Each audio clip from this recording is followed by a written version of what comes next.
अब बच्चों हम लोगों ने ई कैट का एक और बड़ा एंट्री टेस्ट का एमसीक्यू डिस्कस करना है, बड़े अच्छे वाला एमसीक्यू। उसका कुछ यूं है जी, एमसीक्यू लिख लें सारे बच्चे जल्दी जल्दी।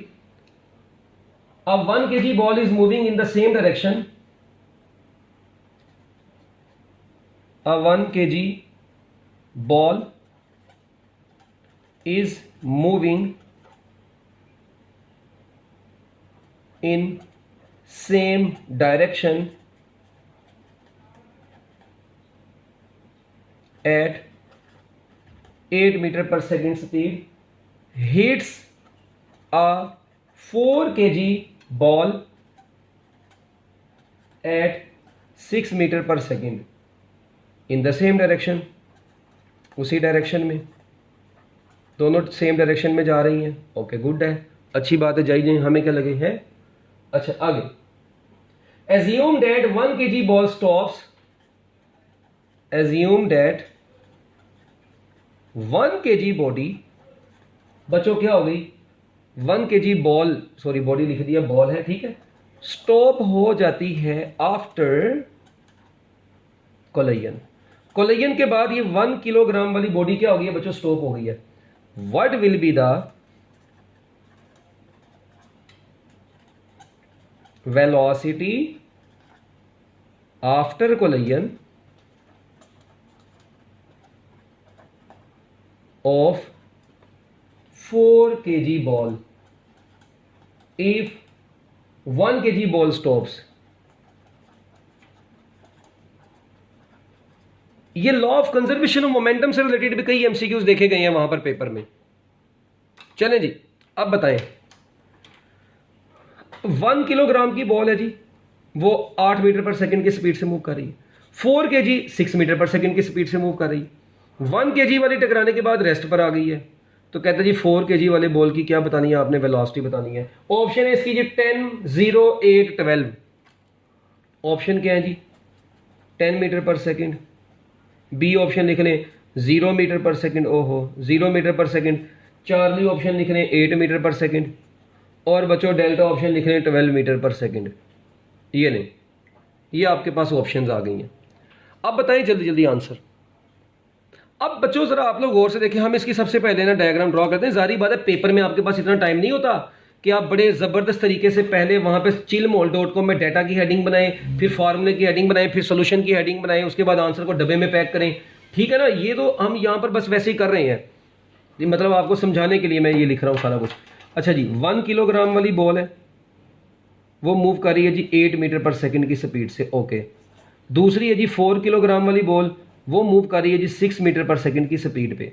अच्छा, 1 kg वाली टकराई, टकराने के बाद 1 kg वाली बॉल बच्चों किस हालत में आ गई है जी, उसने कहा जी रेस्ट की हालत में आ गई है। तो कहते हैं बताएं 4 kg वाली बॉल की वेलोसिटी क्या होगी, v2 प्राइम आपने बतानी है। ये v1 प्राइम 0 हो गई, ये v1 है, ये v2 है। यार मेरी बात सुनो, law of conservation of momentum हर छीदे मीदे को पता है। Law of conservation of momentum क्या होता है, m1 v1 जमा m2 v2 is equal to m1 v1 prime जमा m2 v2 प्राइम।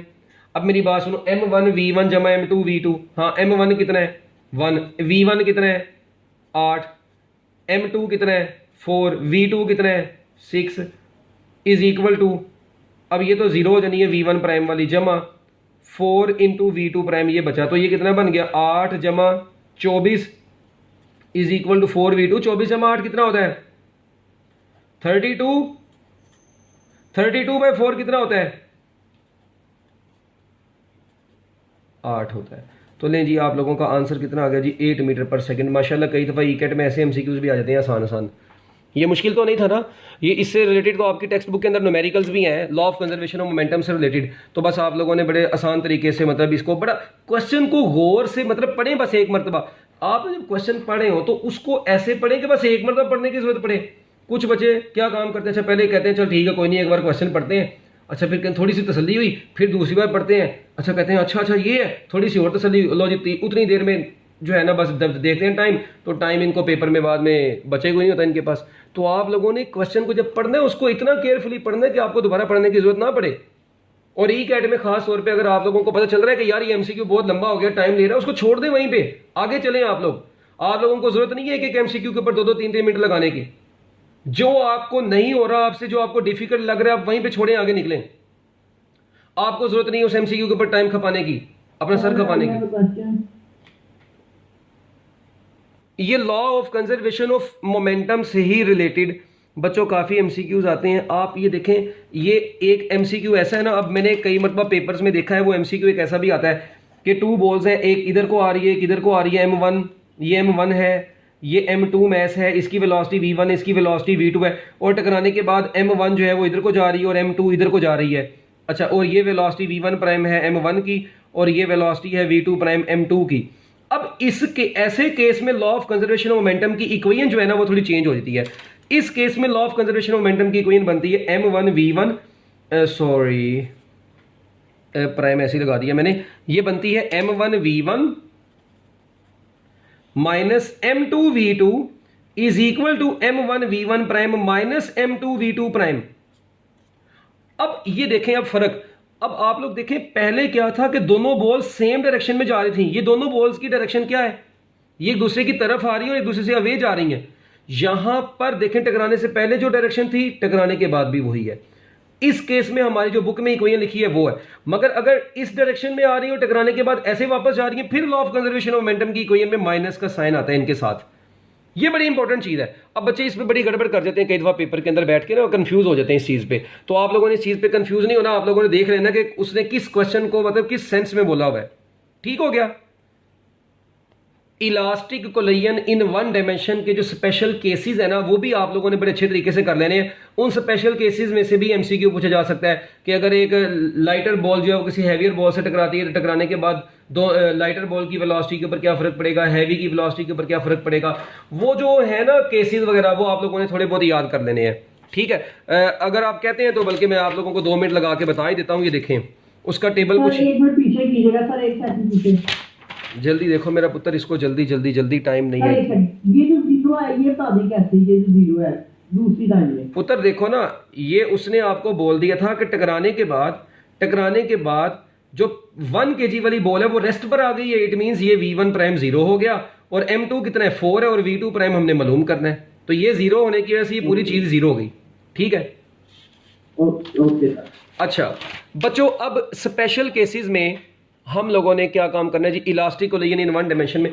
पहले तो वो आपको V1 प्राइम का फार्मूला आता होगा। V1 प्राइम का फार्मूला होता है M1 minus M2 over M1 जमा M2 V1 जमा 2 M2 V2 divided by M1 जमा M2, पढ़ा ही होगा। और V2 प्राइम का फार्मूला क्या होता है, नीचे आएगा जी, पहले M1 जमा M2, फिर इधर अपना फिर जमा, फिर यहाँ पे भी नीचे आ गया M1 जमा M2, इधर 2 आता होता है। अगर यहाँ पे 2 है तो यहाँ पे M1 V1 आ जाएगा, अगर यहाँ पे 2 है तो यहाँ पे M2 माइनस M1 आएगा, और V2 प्राइम है तो यहाँ पे V2 आएगा। ये मतलब अपने फार्मूला हर बच्चे ने अपने FSC में याद किए में अपने अपने टोटके से। ठीक है ना। अब इन फार्मूला से रिलेटेड देखें, उसने कुछ केसेस बनाए हैं। कहते हैं जी अगर M1 और M2 आपस में इक्वल हो, ये पहला केस है। दूसरा केस है M1 और M2 आपस में इक्वल है, बट V2 जो है ना मतलब दूसरी वाली बॉल वो रेस्ट पे है। अच्छा, फिर तीसरा केस है कि M1 is very very greater than M2 and V2 is 0। ये तीसरा केस है हमारी किताब में। फिर चौथा केस है जी M1 is very very less than M2 and V2 is 0। ये 4 केसेस हैं बच्चों elastic collision in one dimension के। ठीक है। अब इसमें आप लोगों ने क्या बताना है, इनमें आप लोगों ने बताना है कि V1 प्राइम क्या होगा और V2 प्राइम क्या होगा। ये V1 प्राइम की कैलकुलेशन और ये V2 प्राइम की कैलकुलेशन। अब एक तरीका कार तो ये था कि आप लोग बारी बारी ये सारी चीजें इन दोनों फॉर्मूला से पुट करके इसको सोल्व करें, मगर इसका एक 2 नंबर तरीका जो मैं आप लोगों को बताने लगा हूं याद रखने का जल्दी। अगर दोनों बॉल सेम मैस की हों, एक ही डायरेक्शन में जा रही हो, तो टकराने के बाद V1 प्राइम जो है वो V2 बन जाती है और V2 प्राइम जो होती है वो V1 बन जाती है, यानी वेलोसिटीज म्यूचुअली एक्सचेंज हो जाती है, बात खत्म। अगर 2 बॉल सेम मैस की ही हो, एक दूसरे से टकराए, मगर सेकंड वाली बॉल रेस्ट पे हो, जिसमें बिलियर्ड बॉल की एग्जांपल होती है आपकी बुक में, तो क्या होगा, अब सेकंड वाली रेस्ट पे तो टकराने के बाद क्या होगा, V1 प्राइम 0 हो जाएगी और V2 प्राइम जो है वो पहले वाली की वेलोसिटी बन जाएगी। यानी जो बॉल जाके टकरा रही है रेस्ट वाली बॉल से, रेस्ट वाली आगे निकल जाएगी और जो आके टकराई है वो रेस्ट पे आ जाएगी। डायरेक्ट याद रखें। अब ये M1 का मतलब हैवी, ये देखें ग्रेटर लिखा है ना, ग्रेटर का मतलब हैवी है ये, और ये क्या है लाइटर। जब कोई लाइटर हैवी बॉल आके, कोई भी हैवी बॉडी किसी लाइटर बॉडी से टकराए और लाइटर बॉडी V20 यानी लाइटर बॉडी रेस्ट पे पड़ी हो, तो टकराने के बाद हैवी वाली की तो वेलोसिटी वही रहती है और लाइटर वाली की दुनिया बदल जाती है, चूसनी के मुंह वाली डबल वेलोसिटी से आगे को जाएगी। ठीक हो गया, हैवी वाली वैसी रहेगी। अच्छा, और अगर हैवी वाली रेस्ट पे, अब देखें M1 is less than M2। अच्छा, अब यानी कि अब क्या बात हुई कि अगर हैवी वाली बॉल आके किसी लाइटर बॉल से टकराए, जरा गौर से सुनिएगा, ये M1 है ना, इसका मतलब था ये हैवी बॉल थी, ये आगे किसी लाइटर बॉल से टकराई और लाइटर बॉल किस हालत में थी, रेस्ट की हालत में थी पहले। तो टकराने के बाद जो लाइटर है वो डबल वेलोसिटी से आगे को निकल गई और हैवी अपनी वेलोसिटी चलती रही। अच्छा, इस केस में क्या है कि ये लाइटर है और M2 अब क्या है जी, हैवी है, यानी कि M2 हैवी था और ये लाइटर है, क्या हो गया यार। ठीक है, अब मुझे बताएं क्या होगा जब ये और हैवी वाली रेस्ट पे, जब लाइटर आके टकराएगी तो टकराने के बाद आपको पता है हैवी वाली तो वहीं पर रहेगी, लाइटर वाली उल्टे पांव वापस आ जाएगी, यानी V1 प्राइम माइनस V1 हो जाएगा और V2 प्राइम 0 ही रहेगा। यानी जब कोई लाइटर बॉडी आगे किसी हैवी बॉडी से टकराती है तो लाइटर की वेलोसिटी रिवर्स हो जाती है, हैवी की वेलोसिटी 0 ही रहती है। जब हैवी वाली लाइटर से जाकर टकराती है तो हैवी की वेलोसिटी वही रहती है, लाइटर की डबल हो जाती है और इनमें तो वेलोसिटीज म्यूचुअली एक्सचेंज होती हैं। तो बच्चों ये आप लोगों को स्पेशल केसेस भी इनके आने चाहिए अच्छे तरीके से, ये एमसीक्यूज में आप लोगों से पूछे जा सकते हैं। फिर हाँ जी, ये ओके है, ओके। अच्छा, अब एक और बात है यहाँ पे ना, एक और बात आप लोगों को मैं बताता चलूँ कि कुछ ना वो ऐसे भी क्वेश्चंस आते होते हैं ई कैट के पेपर में, ये elastic collision in one dimension या और law of conservation of momentum से रिलेटेड, कि ये एक बॉल है जिसका मैस M1 था, ये वेलोसिटी V1 से आ रही थी, एक दूसरी बॉल जिसका मैस M2 है, ये वेलोसिटी V2 से आ रही है। टकराने के बाद क्या हुआ जी, M1 और M2 मिल गए और मिलकर कॉमन वेलोसिटी से आगे को मूव कर रहे हैं, मतलब दोनों मिल गए और मिलके सेम वेलोसिटी से आगे चल रहे हैं।